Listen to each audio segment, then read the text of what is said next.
Cammy, what the hell should my USP be for my agency? USP, I'm worried about my niche. Dude, I'm still actually trying to figure out what can make me stand out. Bro, there's too many things to figure out in the agency. We're gonna cover 6 of them in this video.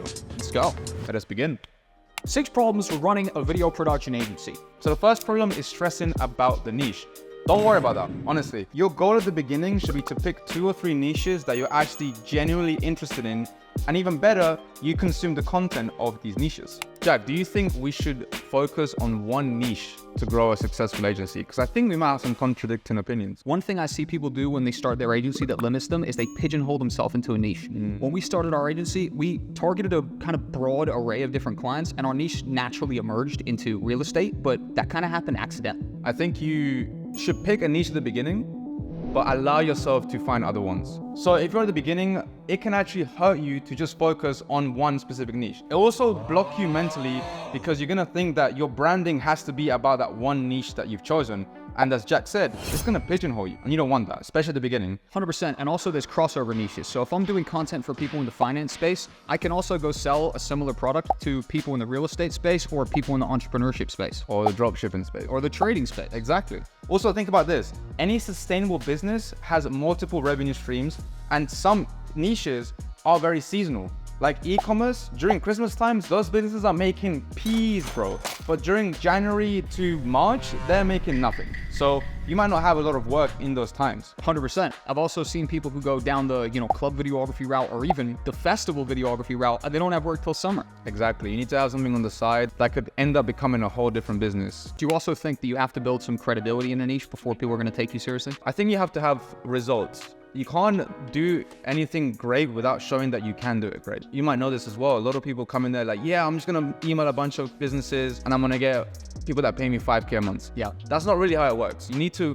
build an authority from making videos that actually bring results. Then you can use those results to get more clients that are gonna pay you more. The game gets greater later, Kenny. Exactly, bro. It's a grind. Should be a quote. I'd be right. Jack quote 2023. What about USPs, Kenny? What, the United Postal Service? What is your unique selling point? Not the postal service. In this day and age, people are spammed off with offers all day long, and they're usually very basic, unthought out offers. Well, you could go for the hellozy, the old I'll work for free for the next 6 months. Good luck with that, right? I genuinely do wish you the best. For example, my USP also plays into the niche we're targeting. We're only targeting decision makers who don't have a lot of time. Our USP is we help you reclaim your time. We will script your videos, we will plan your videos, we will edit your videos, and we're a personal brand outsourced. So the USP plays into who we're actually targeting.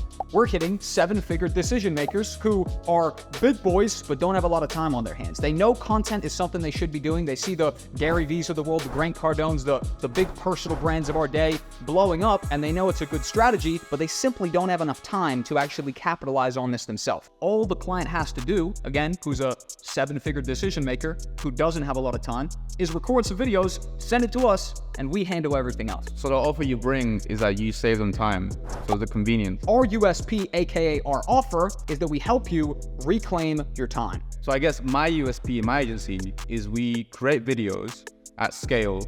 We use the videos to gather data that we get from Facebook ads libraries when they've published them as ads. Then we use the data to make better videos. That's exactly what we tell our clients as well, is listen, we have our clients give us key information so we can help write scripts better, etc., because we need to know about their business. And likewise, them hiring us is them trusting us to handle the content side of the business, which is what we're meant to know the most about. Definitely think about your USP when you're designing your offer. It'll play a big role. Okay, so the next one is to never overpromise and underdeliver.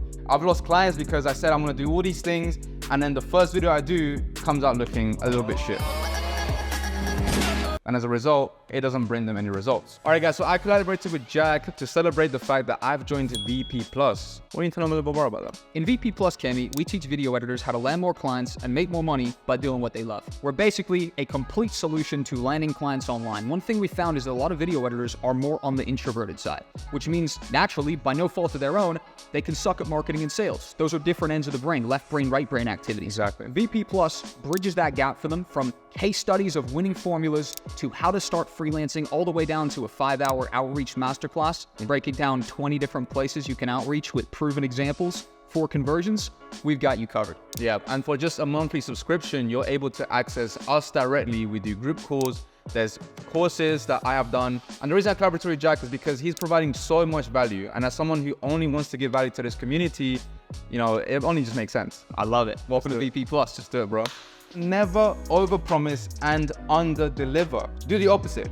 Promise just a little bit, okay? Promise what you think that you can actually do for the clients and actually over-deliver. Do a bit more. I had a guy on my coaching program who said that he was gonna do a bunch of videos for a client and actually ended up scripting the videos, making the edits, and after that, did 2 free shorts for the client. What happened? They hired him for a longer retainer.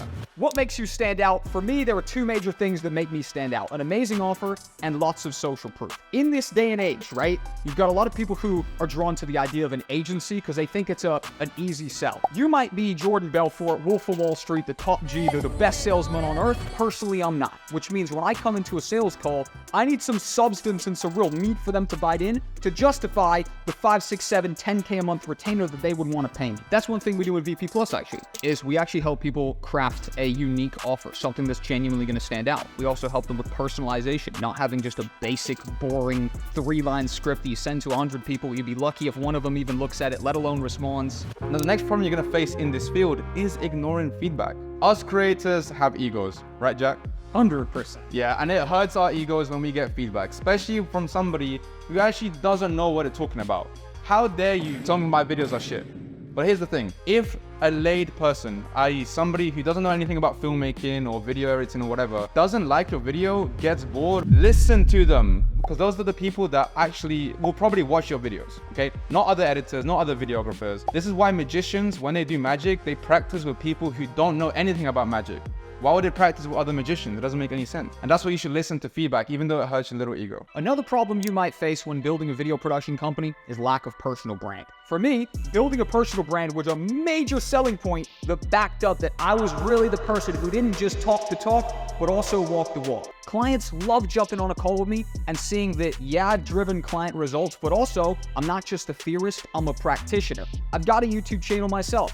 We have videos with millions of views. We don't just implement these strategies for our clients, we really live the life, we do it ourselves, and have driven results ourselves. Building a personal brand is the absolute standout point that will make you land clients over the people that simply don't have that personal brand and track record, and therefore have less substance to the services they're trying to sell. All right, guys, those are 6 problems you're gonna face trying to grow your own agency. If you want to find out 6 lessons now that we've both learned running a creative agency, we just uploaded a YouTube video on my channel that's live right now. Come over and check it out. And also, if you want to connect with Jack and I one-to-one, then definitely check out VP Plus down below. We'll help you build a career in video production and a bunch more. There you go.